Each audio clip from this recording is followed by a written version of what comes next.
All right, Gary. Again, just trying to get to know my neighbors. Right. Everyone's got a story. Okay. And I start. Tell me about yourself. Where were you born and raised? My name's Gary Brooks. I was born here in Seattle, 1969, University of Washington Hospital. My mother and father divorced when I was a little baby. My first up to like second, third grade, I lived in White Center in Burien. Then my mom met this guy, Butch Chambers was his name. He was a truck driver. They married, we moved to Maple Valley, and then from Maple Valley we moved to Lake Tapps. Kind of displaced me because I was used to kids, at a lower income level. But then when my mom got married to this guy, it put us up into a higher class of people. So I moved to Lake Tapps, and now I'm going to school with doctors or kids that were doctors or their parents were doctors and lawyers and whatnot. I felt a little out of place, but I kept going, and I would have graduated from Auburn High School in 1988, but I dropped out in 10th grade, started detailing cars, and then I started framing houses, and I did that for 10, 15 years, and then about the age of 30, I got locked up. I went to prison for 4 years, and it was overturned in the Court of Appeals, but it took like 32 months. And I came out, and I was locked up during 9/11. And when I came out, there was like a massive jump. Everything changed. I came out, and it was like, whoa. And I just had a hard time acclimatizing, and I've been out here ever since. I've been out here for 20 years. Oh, wow. Yeah. That's a long time. Yeah. Tell me about, you said you dropped out of high school in 10th grade. 10th grade, yeah. Why was that? I got kicked out of my mom's house, and I started working. I tried to go to school at first. I had too much going on. I ended up renting a room. A friend of mine was renting a room for a couple, and I went in half on the room with him, so I had to make money, and I ended up getting a job at R&R Detailing in Auburn, and that's the reason I basically quit school, is support myself. Yeah. And growing up, was it just you, or do you have any brothers or sisters? I have half brothers and half sisters, but no. My mother and father, I'm the only child. Gotcha. My father died when I was 10, 11 years old. And is your mom still alive? No, she passed 6 years ago. Okay. Gotcha. And you and your stepdad? I don't know. They ended up divorcing my senior year, and he just went away. That's a good way. He just went away. Gotcha. Yeah. He was a good guy. He's a good provider. I went to ski school. I worked at Crystal Mountain for a couple of years. But yeah, that's that there. Well, tell me about, you're in your 20s. What's going on in your 20s?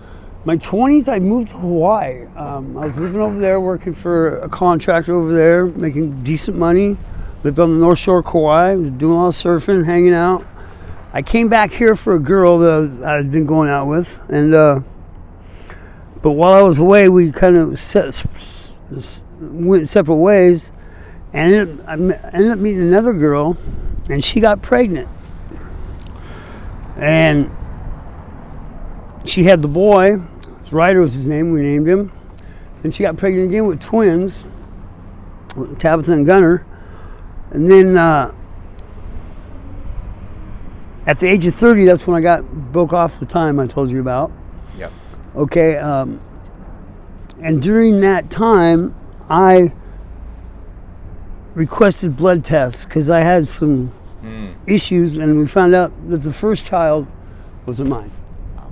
Yeah, so what did that feel like? That broke me. I started groaning.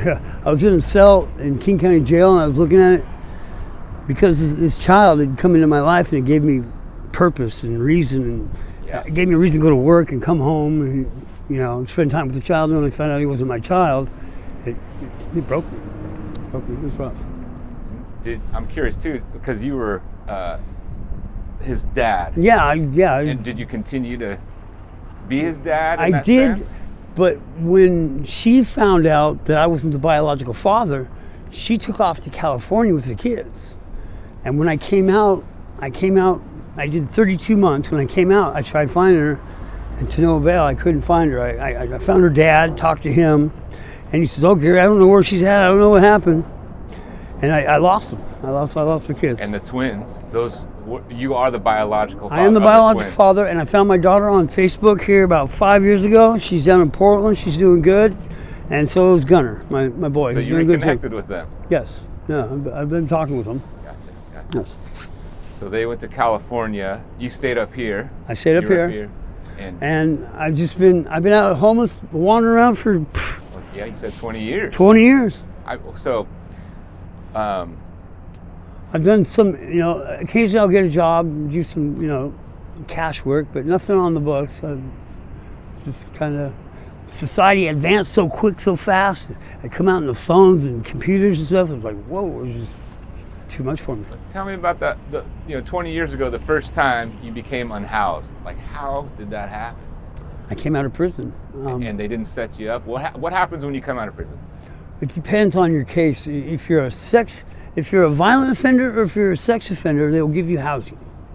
But if you're low level, what happened to me? I got in a high speed chase, outran the cops.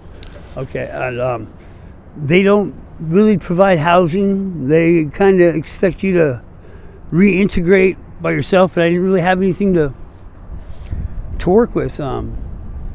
So I just fell by the wayside. Yeah. And the first time you're unhoused, you just sleep where? Like, did you have a couch to crash on from friends, or because I've talked to folks that a couple times, yeah. When I first came out, I had some friends down in Auburn. Progression.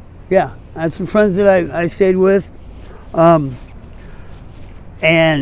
it just kind of, I didn't want to be a burden on them. I didn't want to impose on them, so I just slowly I got a backpack and a sleeping bag and just took off on my own. And this is in Auburn. This is in Auburn. Gotcha. Ended up down here because there's more homeless. There's more outreach for homeless here. There's a place I can go eat. I can take a shower, wash clothes, whatnot. Yeah. Well, I mean, so 2 decades being unhoused. What are some of the myths that people think who are housed of the homeless and misnomers? Well, a lot of it is the drugs. There's a lot of drugs amongst the homeless, but that doesn't apply to everybody. Unfortunately, I find a lot of times, people, they just dead level, they make judgments. They think, okay, well, it's that. And the thieves, I don't steal. I don't steal from nobody. I just went to the food bank, got a little bit of food, a cup of coffee, and I'll hang out, I'll read books. I got a couple books to read, and that's about it. Just living simple. Okay. Well, what about shelters and housing? Have you tried all that stuff? I'm working with a woman right now with Ballard Food Bank.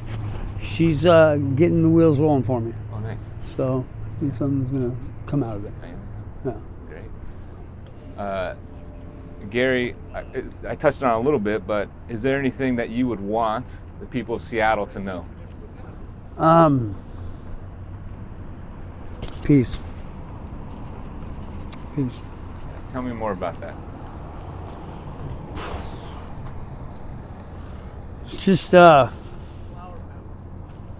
be so quick to judge. Accept people as they are, and peace. If you're confronted in a bad situation, resolve it peacefully. That's the best thing you can do. Yeah. Well, thanks, man. Thanks for sharing part of your story, and peace. Take care of yourself. Yeah, thank you. Good to hear your voice. Thank you.